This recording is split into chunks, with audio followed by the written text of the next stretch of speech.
Hey y'all, it's Cassandra with Pecan Porch Boutique. I hope y'all are having a great first day of spring.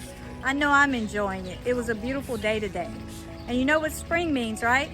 Garage sales and flea markets. I love this time of the year.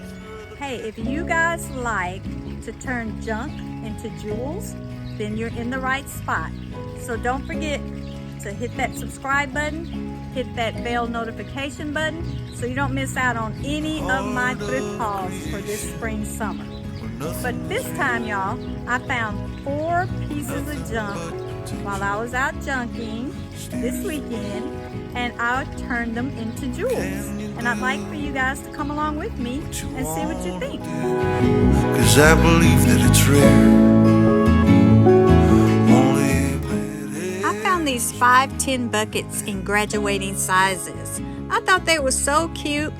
Didn't really care for the orange that someone put on them though. So I'm going to be using my DIY mint chip to give them a color makeover. The first rays of the sun hit the fresh green leaves, and a rabbit not many weeks old. I thought this Christmas candlestick was so cute, but I didn't want any Christmas anymore.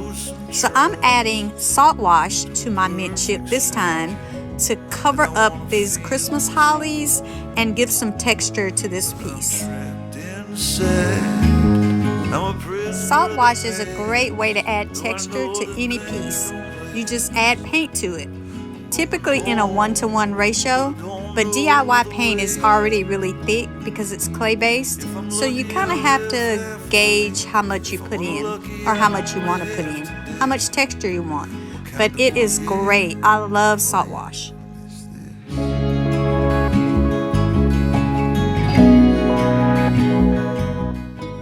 And I don't even know what this piece is. Kind of looks like the top maybe to a high chair for a baby.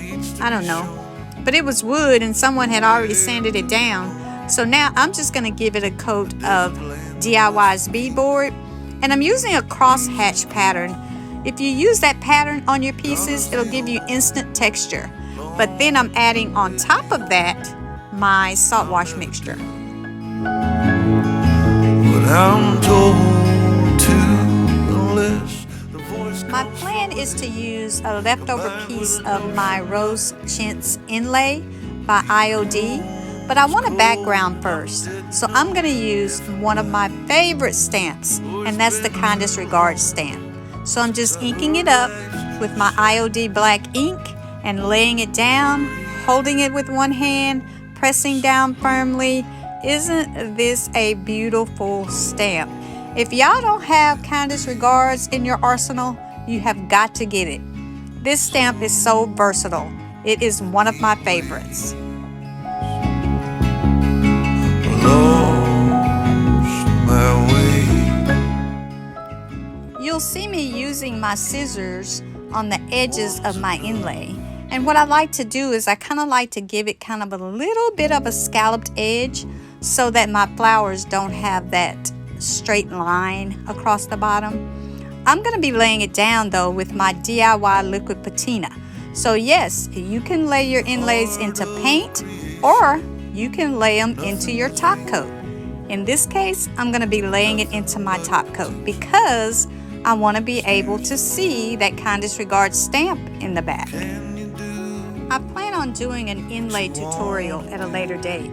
But after you lay your inlay down into your top coat, then you just spritz it with water, and then you rub over it with a damp cloth, or in this case, I'm just using a dry brush just to press it into your paint, your top coat, whatever it is. And as luck would have it, I don't know what happened to the footage of me peeling it off. And that's like the best part. But didn't that turn out beautiful? Show some trust. And I found this adorable little jewelry box. I just thought it was so cute. It was $5 and I couldn't resist. And my plan for this is to first give it a little bit of a scuff sanding because it was a little bit shiny. Scuff it up a little bit, and then I'm going to take off that sanding dust, and then I plan on giving it kind of like a primer with my DIY beadboard and then go over it with some mint chip.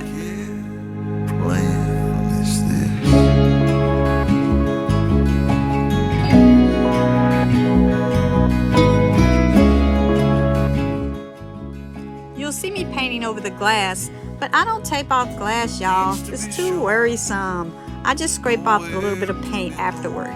So after I put on my mint chip, I take my baby wipe once it's dry and do a little bit of wet distressing. Gone is the old, long live the old, and I'll never do. Have y'all seen the new ephemeral melange transfer by IOD? It's one of their new screen releases. Oh my goodness, this little transfer is packed with all kinds of goodness. It's not your full-size transfer. You get 8 by 12 sheets of pure goodness, y'all. I had to stop just for a minute and flip through the pages so you can see. For my soul.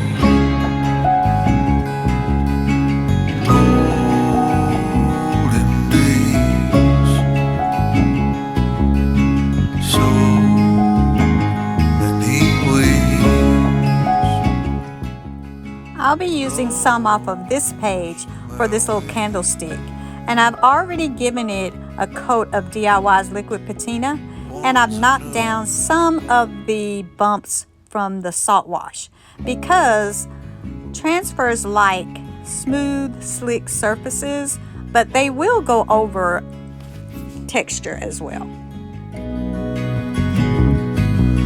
In the heart of creation, nothing is real, when nothing but potential steers the wheel.